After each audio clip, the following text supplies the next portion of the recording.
नमस्ते साथियों। गांव सरकार की 98वीं कड़ी में हम आज आपसे बातचीत करेंगे। आज हम ऐसे केंद्र शासित प्रदेश की बात करेंगे जो कुछ दिन पहले दो केंद्र शासित प्रदेश थे, लेकिन 2020 में इन दोनों केंद्र शासित प्रदेशों को मिलाकर एक कर दिया गया। और ये है कि दादरा और नागर हवेली, आपने सुना होगा नाम। और दूसरा है दमन और दीव। आपने बहुत डायमंड ड्यू का नाम सुना होगा, दादरा हवेली का नाम सुना होगा। ये लेकिन आपको ये अंदाज नहीं होगा कि ये जो द्वीप हैं, ये सब द्वीप हैं, ये चारों द्वीप हैं। एक द्वीप है तो दादरा और नागर, एक द्वीप दो द्वीप के मिलाकर बना। और दूसरा है ये दमन और दीव। तो ये 4 द्वीप हैं और ये उसके लिए छोटे छोटे और भी द्वीप हैं। तो ये जो केंद्र शासित राज्य है, इनको दोनों प्रदेशों को अलग अलग थे और इनको एक बना दिया गया। और 2020 में ये कानून बना, उसके तहत में ये बनाई।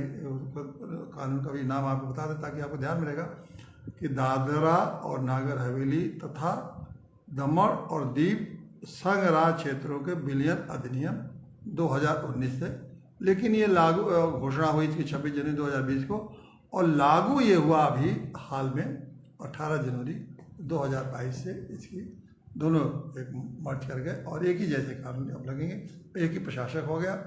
और ये एक 4 द्वीपों का आप समझिए कि एक केंद्र शासित प्रदेश।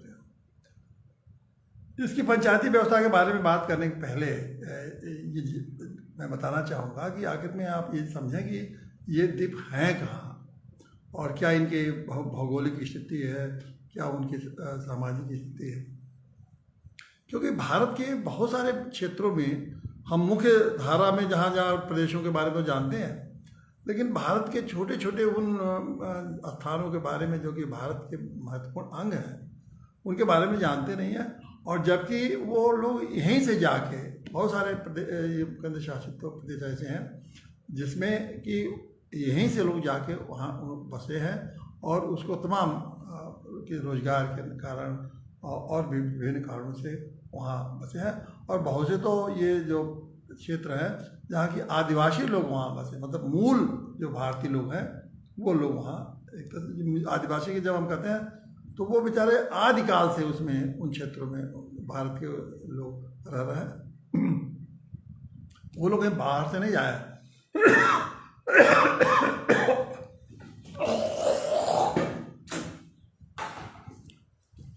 सॉरी। तो वो लोग कहीं बाहर से नहीं आए। इन लोगों के बारे में हम लोग को जानना चाहिए। अब पहले मैं बता दूं कि ये आप सारे लोग जान जाइए कि जब 1947 में हम लोग अंग्रेज़ों के खिलाफ लड़ रहे थे, तो जो आज़ादी मिली 1947 में, वो अंग्रेज़ों से हमें आज़ादी मिली। जहाँ के जो क्षेत्र उनके कब्जे में थे, वो लोग सारे क्षेत्र हमको, भारत को दे गए और भारत आज़ाद हो गया। लेकिन कुछ ऐसे क्षेत्र थे जहाँ पुर्तगाली लोगों का राज था। और वो पुर्तगाली क्षेत्र कौन कौन थे? एक तो गोवा था, और उसी तरह से गोवा वो भी एक छोटा सा जगह राज्य है, अब तो देश हो गया। वो भी एक केंद्र शासित छोटा सा राज्य था गोवा। ये दादरा नगर और ये दामन और दीव, ये सब पुर्तगाली लोगों के अंदर में थे। ये ऐसे नहीं मिल गया भारत। देश आज़ाद 47 के बाद भी पुर्तगालियों का यहाँ अपना प्रभाव रहा और वो अपना पुर्तगाली लोग इस पर उनका राज चलता था। उसके बाद यहाँ जब देश आज़ाद हो गया तो वहाँ के नागरिकों ने, वहाँ के नेताओं ने ये अपने पुर्तगालियों से आज़ादी के लिए आंदोलन चलाए। और सभी गोवा में आंदोलन चला, ज़बरदस्त आंदोलन चला। और राममनोहर लोहिया यहाँ से जाके उस आंदोलन में बड़ी वहाँ के स्थानीय लोग जो थे, राममनोहर लोहिया यहाँ से जाके उत्तर प्रदेश से जाके उस आंदोलन में उन्होंने बहुत सक्रिय भूमिका निभाई। तो उसी तरह से ये दादरा और नगर में भी और दमन और दीव में भी वहाँ के स्थानीय लोगों ने आंदोलन किया और आज़ादी की लड़ाई लड़ी और एक तरह से सशस्त्र क्रांति भी वहाँ दमन और दीव में और दादर और हवेली में तो एक तरह से उसका ये कि सशस्त्र क्रांति भी हुई। तो उसके बाद ये प्रदेश को उन्होंने आज़ाद कराया और ये अपने क्षेत्र को, तो जब 1900 ये दादर और नगर में यहाँ तो पुर्तगाली थे, यहाँ तो ऐसा उन्होंने सशस्त्र क्रांति की कि 3-4 साल तक वो लोग 53 से लेके 53 में उन लोगों ने अपने हाथ में इसको ले लिया था और वहाँ अपने स्वतंत्र सत्ता कायम कर ली थी। लेकिन सब 1961 में जब गोवा पुर्तगालियों ने छोड़ा तो गोवा के साथ ही साथ ये सभी गोवा और दादरा नगर और दमन और दीव ये सब एक तरह से यूनियन टेरिटरी बन गए। तो 3 टेरिटरी बना।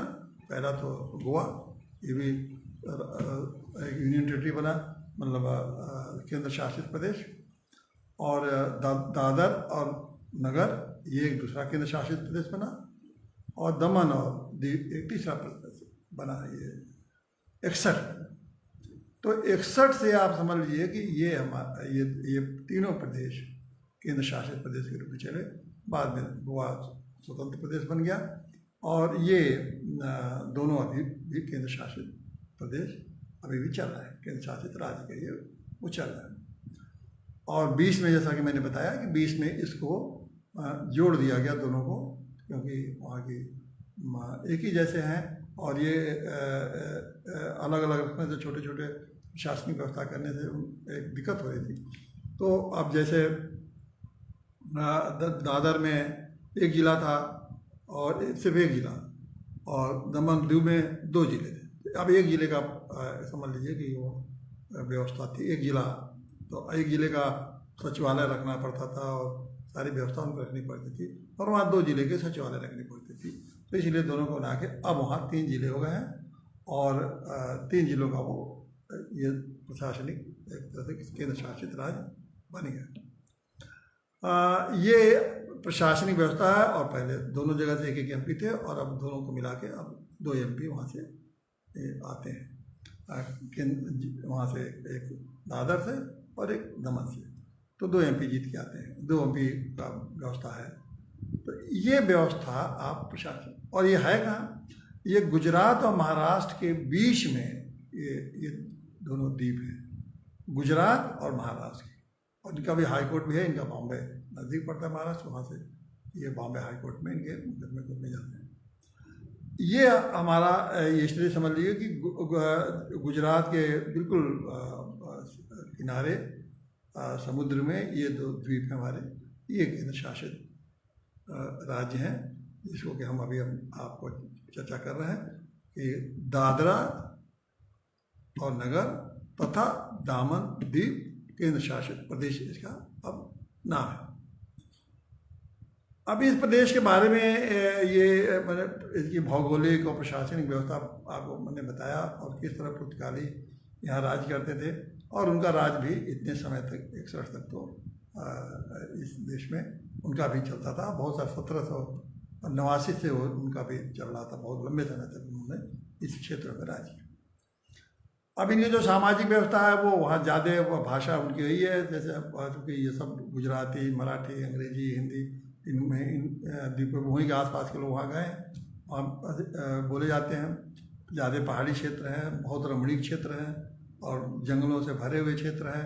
वहाँ मुख्य रूप से पर्यटन क्षेत्र हैं और पर्यटन के लिए जाते हैं बहुत नए ढंग से और बहुत अच्छे ढंग से, और विकसित भी हो रहा है। वहाँ बहुत सारे रिजॉर्ट खुल रहे हैं, कुछ उद्योग धंधे भी चल रहे हैं, और एक सुंदर ये द्वीप हैं जो बहुत लोग यहाँ जाते हैं समय, और सी बीचेज हैं।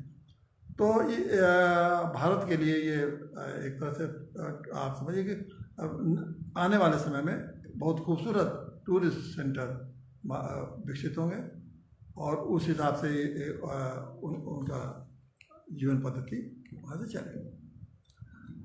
देखिए, जो मैं महत्वपूर्ण बात अब आते हैं पंचायती व्यवस्था पर। देखिए कि मैं बार बार इस बात को कहता हूँ कि संविधान के निर्माताओं ने कितना कितने ऊंची सोच के साथ ग्राम संविधान में पंचायती व्यवस्था लागू की। अब बताइए, दूर दूर तक सुदूर इन गांवों में, ये इन केंद्र शासित प्रदेशों में दूर तक, केंद्र मतलब गुजरात के किनारे, महाराष्ट्र के किनारे, समुद्र में, इन द्वीपों पर भी हमारी ये जो संवैधानिक व्यवस्था जो गांव पंचायतों की है वो वहाँ स्थापित की। अब इसका महत्व क्यों है? अब आगे देखिए, जो काम देवरिया में, बलिया में या और भी किसी गांव में जो प्रशासनिक व्यवस्था है, और वही प्रशासनिक व्यवस्था आप दादर के और दमन के गांव में अगर आप वहाँ देखेंगे, एक ही प्रशासन, दो बलिया में चल रही है, बलिया किसी गांव में, छोटे से गांव में, वही दमन के गांव में, वही दादरा के गांव में, नगर के गांव में, द्वीप के गांव में, तो ये आप देखिए कि उनकी जो सोच है वो एक जैसी सोच बलिया में, वही सोच प्रशासनिक व्यवस्था गांव के लिए वहाँ विकसित हुई। तो ये देश के एकता के लिए ये कितनी बड़ी, और देश के प्रति अपना समर्पण के लिए ये कितनी बड़ी व्यवस्था, एक ही व्यवस्था। जब एक व्यवस्था चलेगी पूरे कोने कोने में, तो लोगों के बीच में एक अपनत्व होता है कि जो व्यवस्था हमारे देवरिया में और देखिए हमारा, तो उन्हें कभी ये महसूस नहीं होगा कि हम इस भारत की व्यवस्था से अलग हैं। दिल्ली में बैठ के आप ये उनको अगर उनके ताकत के बूते पर उनको रखेंगे तो उनके अंदर ये भाव हो सकता है कि हम इनके अंग नहीं हैं। लेकिन जब वो व्यवस्था खुद चला रहे हैं, और वो व्यवस्था वैसे ही चला रहे हैं जैसे दिल्ली के आसपास के गांव में चल रहा है, जैसे लखनऊ के आसपास के गांव में चल रहा है, जैसे बलिया के गांव में चल रहा है, तो ये सारी व्यवस्था वो देखेंगे कि एक जैसा चल रहा है, तो उनके अंदर जो ये भावना, जो भारतीयता की जो भावना और भारतीय एकता की भावना जो आएगी, वो बहुत ही महत्वपूर्ण है। और इसीलिए संविधान निर्माताओं ने ये ऐसी व्यवस्था की है। लेकिन संविधान निर्माताओं ने ये भी सोचा था कि ये प्रशासनिक व्यवस्था तो एक जैसा हम करके इनको अपना अंग बना रहे हैं, साथ साथ जो विकास की जो व्यवस्था है वो भी हम इनको पर अगर उन्होंने अधिकार दिया कि ये अपने अपने ढंग से विकास करेंगे, तो उनकी अपने आज़ादी का भी एहसास हो। लेकिन ये जो आज़ादी के एहसास करने वाली व्यवस्था है वो ये बार बार मैं कहता हूँ कि अधिकारियों ने, नेताओं ने ये इन लोगों को नहीं दिया। इनको क्या किया कि इनको अपने अंदरूनी ताकत के बल पर इसको दबाया। यानी कि सब कुछ होते हुए, प्रशासनिक व्यवस्था के सब कुछ होते हुए भी जो उनको व्यवस्था चलाना खुद चाहिए वो उनको अनुभूत नहीं होती है। वो अलग अलग राज्य, अलग अलग संघ और अलग अलग केंद्र शासित राज्य अपने बड़ ढंग से, मनमानी ढंग से वो चलाता है। तो जहाँ एकता का भाव इतना सुंदर प्रशासनिक संविधान में दिया गया, एकता का भाव पैदा हो, वहाँ जो है अपने राज्य सरकारों ने अपने अधीन इनको करके और क्या किया कि अपने अपने ढंग से उनको एक तरह से शासित करने लगे। तो ये जो इनको जो गाँव को शासित करने की जो प्रवृत्ति है, ये उस एकता से और स्वतंत्रता को खंडित कर रहे हैं, और इसको ये समझ नहीं रहे इसकी इस महत्व को। अगर वो उनको अधिकार नहीं देंगे, उनको अपने ढंग से व्यवस्था चलाने नहीं देंगे, तो दिन भर दिन जो हमारे संविधान निर्माताओं की जो सपना था कि पूरा भारत, एक भारत, भारत के कोने कोने जो है एक व्यवस्था के द्वारा संचालित हो और सबको आज़ादी का एहसास हो, वो खत्म होगा। और जिस दिन आज़ादी का एहसास खत्म हो जाएगा कि इन गाँव के लोगों को कि हम आज़ाद नहीं, हम गुलाम हैं, तो आप समझ लीजिए कि फिर ये देश की जो व्यवस्था है, जो दिल्ली से और लखनऊ से या प्रदेश की राजधानी चल रही है, वो चल नहीं पाएगी। वो जिस दिन लोगों को एहसास होगा वो मानेंगे नहीं। आप आदेश यहाँ से पारित करिए, गाँव के लोग मानेंगे नहीं आपकी बात की। अब कितने आपके पुलिस से, कितने पुलिस और डंडे के बल पर क्या आप चला पाएंगे? पुलिस डंडे से दंगा तो आप रोक नहीं पाते हैं। तो इतने जहाँ के 6 लाख गांव हैं भारत में, जहाँ 1 अरब आबादी रहती है, उनको आप डंडे से और अपने हुक्म से नहीं चला पाएंगे। तो ये मैं बार बार एहसास इसीलिए कराता हूँ कि गांव सरकार के बारे में जो मैं बार बार कह रहा हूँ, उसके औचित्य को साबित करने की जरूरत नहीं। औचित्य तो है ही है। इस व्यवस्था को जल्दी जल्दी लागू करिए, और नहीं तो आने वाले समय में आपके लिए इस देश को चला पाना एक तरह से असंभव हो जाएगा। आप डंडे के बल पर इस देश को इतनी बड़ी आबादी को नहीं चला पाएंगे, और कम से कम लोकतांत्रिक व्यवस्था में तो आप डंडे के बल पर इस देश को नहीं चला सकते हैं। ये बात नेताओं को और अफसरों को बिल्कुल स्पष्ट हो जाना चाहिए। और जिस दिन दंगा चलाने डंडे की ताकत दिखाने लेंगे, उसी दिन आपकी लोकतांत्रिक व्यवस्था आपके हाथ से निकल जाएगी, और कौन व्यवस्था आएगी ये कहा नहीं जाता।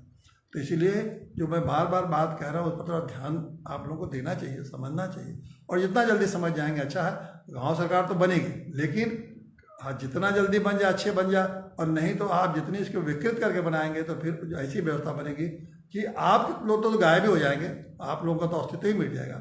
लेकिन शायद जिस तरह से हम लोग चाहते हैं, जो संविधान निर्माता चाहते हैं, उस तरह से गाँव भी अपनी व्यवस्था न बना पाए, क्योंकि विकृत व्यवस्था में को फिर बनाना एक बड़ा मुश्किल काम होता है। तो इसीलिए मैं बार बार ये बात को उठाता हूँ। और आज मैं अब आते हूँ मैं ये जो वहाँ की पंचायती व्यवस्था क्या है। तो देखिए, वहाँ जो पंचायती व्यवस्था जो लागू हुई, दोनों जब अलग अलग केंद्र शासित प्रदेश थे, दादरा और नगर, तो उन्होंने दादरा नगर पंचायत अधिनियम, वो अधिनियम तो नहीं होते केंद्र शासित राज्य में, रेगुलेशन दादरा पंचायत रेगुलेशन 2012 में बनाया, और वैसा ही उन्होंने दमन और दीव में भी दमन दीव पंचायत रेगुलेशन 2012 में। तो 2012 का इनका अपना आया पंचायती व्यवस्था। और ये पंचायती व्यवस्था में इनका दो ही स्तर का है, एक जिला पंचायत और दूसरा है ग्राम पंचायत। और जैसे मैंने कहा कि वहाँ दादर में एक जिला है और एक जिला पंचायत हो गया, और दमन में 2 जिला है तो वहाँ 2 पंचायत। अब ये दोनों जब एक हो गए हैं तो अब 3 हो गए हैं कि यहाँ, तो 3 जिला पंचायत हो गए और 38 ग्राम पंचायत, सिर्फ 38। इसके पहले मैंने जो चर्चा की थी तो उसमें तो केंद्र शासित का जो सबसे छोटे में 38 ग्राम पंचायत है, और 3 जिला पंचायत। बिल्कुल वैसे ही व्यवस्था है, इसमें कोई नई व्यवस्था नहीं है। जैसे उत्तर प्रदेश की व्यवस्था है, करीब करीब बिल्कुल ऐसे ही वहाँ ग्राम, वहाँ भी गांव सभा है और ग्राम पंचायत है। वहाँ सरपंच होते हैं, उप सरपंच होते हैं। सरपंचों के जैसे यहाँ चुनाव होता है, पूरे गांव वाले करते हैं, वहाँ भी पूरे गांव के लोग, गांव सभा के लोग सरपंच का चुनाव करते हैं। उप सरपंच यहाँ है तो उप सरपंच का चुनाव वहाँ करते हैं। तो वो जितने सदस्य चुन के आते हैं, और सदस्यों की संख्या वहाँ 9 से लेके 15 तक है। वहाँ ये व्यवस्था बनाई गई है कि 9 से 15 तक के सदस्य एक ग्राम पंचायत में होते हैं, और वही सारे अधिकार दिए गए हैं जो संवैधानिक व्यवस्था दी गई है। लेकिन उनके अधिकार वही है जो उनके भी वहाँ भी व्यवस्था है कि जो पंचायत सचिव होंगे, सचिव मतलब जो प्रदेश में प्रशासन में सचिव होंगे, वो जब चाहे उसमें जो निर्देश देंगे उस हिसाब से गाँव ये पंचायतों की व्यवस्था में जो भी चाहे फेरबदल कर सकते हैं, उनको हटा सकते हैं, उनको समाप्त कर सकते हैं, जैसे उनके ऊपर कार्रवाई कर सकते हैं। तो लेकिन सारे अधिकार उनके अधिकारियों के अधीन हो। वहाँ ग्राम यहाँ पंचायत सचिव होता है, वहाँ भी पंचायत सचिव होता है। और सचिव पंचायत की जो मैं बात करता हूँ, वो सचिव पंचायत जैसे यहाँ सेक्रेटरी पंचायती राज गवर्नमेंट के सेक्रेटरी होते हैं। सचिव पंचायत अलग है और पंचायत सचिव गाँव का पंचायत, उनको भी अधिकार है कि अपने गाँव में कर्मचारी रखें, लेकिन सब वो सरकार से पूछ के ही वो कर सकते हैं। अपने मन से अधिकार नियुक्ति का तो अधिकार नहीं करेंगे, उसे पूछ के। तो ये सारी व्यवस्था करीब करीब है। अब वहाँ एक नई व्यवस्था है जो कि उसकी चर्चा हम करेंगे, और वो व्यवस्था उत्तर प्रदेश में है, और वो है व्यवस्था वॉलंटियर्स का। उनके यहाँ एक व्यवस्था बनाई है कि अपने ग्राम में वॉलंटियर्स की व्यवस्था है, जो कि समय समय पर गांव वाले अपनी नियुक्त कर सकते हैं, और वॉलंटियर की एक समिति है जो वो बनाते हैं। तो उस वॉलंटियर का काम ये है कि गांव के मामले में कोई बीमारी आ गई, छुआछूत आ गया, और भी जिस तरह से किसी तरह से लोगों को मदद करना, ये करना और लोगों को सुरक्षा देना, ये सब वो वॉलंटियर ऑर्गेनाइजेशन की एक व्यवस्था उन्होंने बना रखी। इस व्यवस्था को उत्तर प्रदेश में भी लागू है। शायद ही आप लोगों को पता हो कि उत्तर प्रदेश की ये व्यवस्था को वहाँ लागू किया गया है और वहाँ व्यवस्था कुछ हद तक वहाँ थोड़ा बहुत चल रहा है, लेकिन उत्तर प्रदेश की तो ये व्यवस्था लागू नहीं की। आज मैं मैं उत्तर प्रदेश की उस व्यवस्था को थोड़ा मैं विस्तार से बताना चाहता हूँ कि देखिए उत्तर प्रदेश में एक इतनी अच्छी व्यवस्था है और लेकिन इस व्यवस्था को उन्होंने किस तरह से ख़त्म, यहाँ के बिल्कुल निष्क्रिय कर दिया है। अगर ये व्यवस्था ये यहाँ लागू, मैं उसकी चर्चा आपसे इसलिए करूँगा कि ये बहुत ही उससे हमको ये प्रेरणा मिली कि ये व्यवस्था तो उत्तर प्रदेश में लागू है, तो फिर क्यों नहीं उत्तर प्रदेश में इस व्यवस्था को मैं पंचायती राज अधिनियम के उन जो नियम हैं उस नियमों के तहत में क्या ये व्यवस्था है उसको मैं आपको थोड़ा सा विस्तार से बताना जरूरी समझता हूँ कि ये व्यवस्था अगर गांव सरकार रहती तो कभी लागू हो गया होता, क्योंकि गांव सरकार नहीं है, इन लोगों के हाथ में है, तो इसीलिए इस व्यवस्था की इन्होंने ऐसी की तैसी कर दी। अब ये देखिए जो पंचायती राज अधिनियम के नियम 240 है उसमें ये व्यवस्था दी गई और यह है कि पहले तो ग्रामीण स्वयं सेवक दल, मतलब हर गांव में एक ग्राम पंचायत के जो लोग अधिक है वो बनाएगी अपने गांव में स्वयं सेवक दल। और ये स्वयं सेवक दल काम क्या करेगा, इसमें जो भी 45 साल की उम्र तक है, हालांकि इसमें लिखा है केवल पुरुष ही करे होंगे, लेकिन अब समय बदल चुका है, इस सेवक दल में महिलाएं भी होना चाहिए। हालांकि इस व्यवस्था में उन्होंने पुरुष को ही केवल रखा है कि जो 45 साल के कम के जो भी पुरुष हैं उनको इस सेवा दल में शामिल किया जाता है, सेवक दल में। अब देखिए काम इनका कितना महत्वपूर्ण काम है। स्वयं सेवक दल का कार्य, स्वयं सेवक दल के निर्धारित कार्य क्या क्या होंगे, हम नियम 241 पढ़ रहे हैं, नियम 241 ध्यान रखेगा, आपको किसी कोई कहे तो कहाँ है तो आप ध्यान रखिएगा कि नियम 240 में ये व्यवस्था है और 241 में वो क्या क्या काम करेंगे वो है। पहले ग्राम में चौकी पहरे काम, अब गांव में कोई पहरेदारी आते किसी गांव में करने वाला तो कोई है नहीं, तो एक तो एक स्वयं सेवक दल होंगे, जो स्वयं सेवक दल ये ग्राम में चौकी पहरे का काम करेंगे, नंबर 1। दूसरा ये है कि ग्राम पंचायत या न्याय पंचायत के ऐसे नोटिसों और समनों को पहुंचाना और ऐसे अन्य आदेशों को क्रियान्वित करना जो उनका, अब जो ग्राम सभा की बैठक होती है उसकी खबर कोई नहीं है, डुगी कौन पीटेगा, ये व्यवस्था क्या है, कौन उनको बताएगा, कौन नोटिस आएगा, सम्मन आएगा, ये कोई व्यवस्था है नहीं गाँव में, कौन करेगा। चाहे प्रधान जी किसी को बुलाते हैं, भाई जाइए आप कराइए वो करें, अगर ये गांव से दल होता तो ये लोग जाके उस काम को करते। तीसरा, अन्य कामों में ग्राम पंचायतों को सहायता करना, जैसे जन स्वास्थ्य के संबंध में आंकड़े इकट्ठा करना अथवा पशुओं की गणना और मनुष्यों की गणना करना। अभी देखिए जो जनगणना होती है सरकार करोड़ों करोड़ों रुपया खर्च करती है। अगर ग्राम एक सेवक दल को अगर हर रोज, देखिए कितना आसान होगा, जहाँ करोड़ों बर्बाद करती है पैसे का सरकार और अपने अधिकारियों को भेजती है, मास्टरों को भेजती है, कर्मचारियों को भेजती है, जाइए गांव में जनगणना करें। ये व्यवस्था पहले से गांव में, अब ये सारे लोग जाएं तो वो वहीं हरदम ये लोग एक दिन में पूरे गांव के पशुओं, कितने हमारे पशु हैं, कितने आदमी हैं, कितने बच्चे हैं, सबकी गणना एक दिन में करके वो डाटा हरदम अपडेट रखेंगे।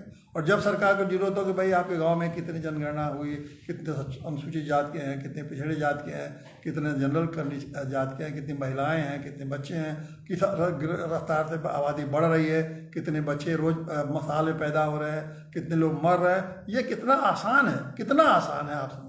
और ये व्यवस्था दी गई है, लेकिन इस व्यवस्था को लागू नहीं करना, क्योंकि ये व्यवस्था अगर वहाँ लागू हो जाएगी तो यहाँ के अधिकारी को टीए डीए जो लूट खसोट कमाई धमाई वो तो काम से, इसी कामों से तो मिलती है, जहाँ अरबों रुपया लगाया जाएगा जनगणना में, और जनगणना में 10 साल लग जाता है, मतलब 10 साल बाद होता है, सालों लग जाता है जनगणना करने में, जो कि आपको 1 मिनट में हर गाँव में रोज उपलब्ध है, जब चाहिए गाँव से वो डाटा मंगा लीजिए जनगणना, और आप 1 हफ्ते में पूरे देश में जनगणना आप समाप्त कर सकते हैं।